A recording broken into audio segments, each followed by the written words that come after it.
action. Imagine this. It's finals week. You're drowning in assignments, your stress levels are through the roof, and sleep, yeah, that's a thing of the past. You walk into your dorm exhausted and overwhelmed, but instead of sitting alone, feeling the weight of all it, you're greeted by a warm, furry friend who curls up beside you. And just like that, the stress feels a little more manageable. For many college students, this is the reality of having an emotional support animal, or ESA. College is exciting, but let's be real, it's also overwhelming. Between deadlines, exams, and personal challenges, mental health struggles are common. Anxiety, depression, loneliness, these are the things many students face, and for some, an emotional support animal makes all the difference. Today, I want to talk about why ESAs are so important for college students. First, I'll explain how they help improve mental health. Then, I'll go over what rights and responsibilities come with having ESAs on campus. Let's start with the mental health benefits.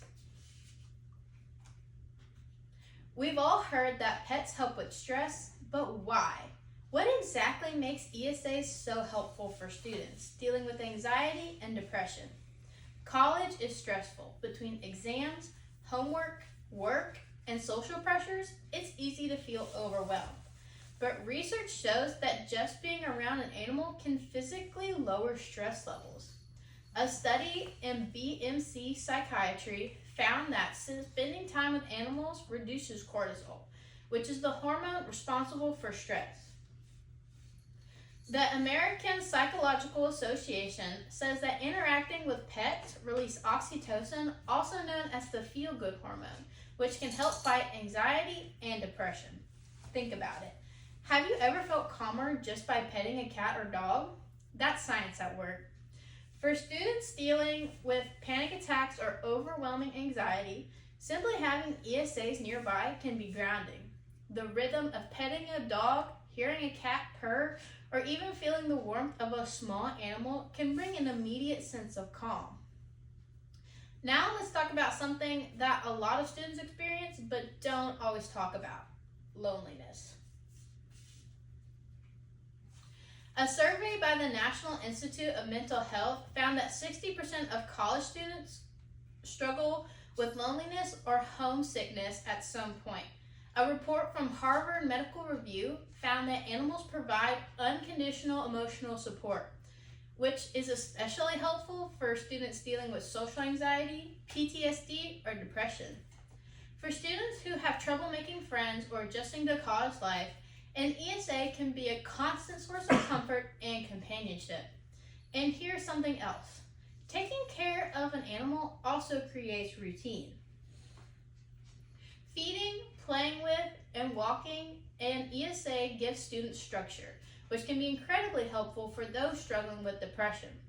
Having a reason to get out of bed and take care of another living being can make all the difference. So we know ESAs can help students' mental health, but what does it actually take to have one? Are students just allowed to bring any pet to campus? The short answer, no.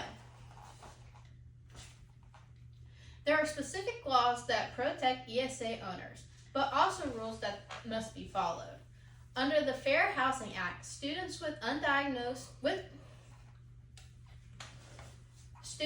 diagnosed mental health conditions have the right to keep ESAs in their dorm, even if their school has a no pet policy.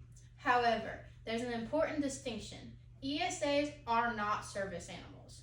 Under the Americans with Disabilities Act, service animals like guide dogs for the blind are specially trained to perform tasks. Emotional support animals, on the other hand, do not require specific training. Their main job is to provide comfort. Because of this, ESAs do not have public access rights like service dogs do.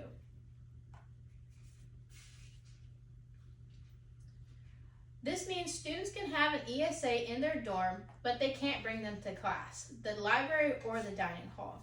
Even though schools have to allow ESAs in student housing, they can set rules to make sure the animals isn't disruptive. ESA owners must ensure an animal is well behaved and properly cared for. For an animal is aggressive, loud, or disruptive, the school has the right to deny the request. And here's something important. Students can't just say, I want an ESA, and bring their pet to campus. Colleges require official documentation from a licensed medical professional. Usually, this is a letter from a therapist or a psychiatrist that states that students have a legitimate mental health need for an ESA. Some students also are required to sign agreements about cleaning up after their animal, ensuring their health, and respecting other students' spaces. So while ESAs provide incredible benefits, they also come with responsibilities. To wrap things up, emotional support animals offer valuable mental health benefits to college students by reducing stress, anxiety, and loneliness. But owning an ESA comes with legal rights and responsibilities, and students must be prepared to take care of their animals properly. As mental health awareness grows, ESAs are becoming more recognized as a legitimate and effective way to support students. Whether or not you personally need an ESA, understanding their importance helps create a more inclusive and supportive college environment. So next time you see a classmate with an emotional support animal, remember this. It isn't just a pet. This is a companion, a source of comfort, and for some students, a lifeline. Thank you.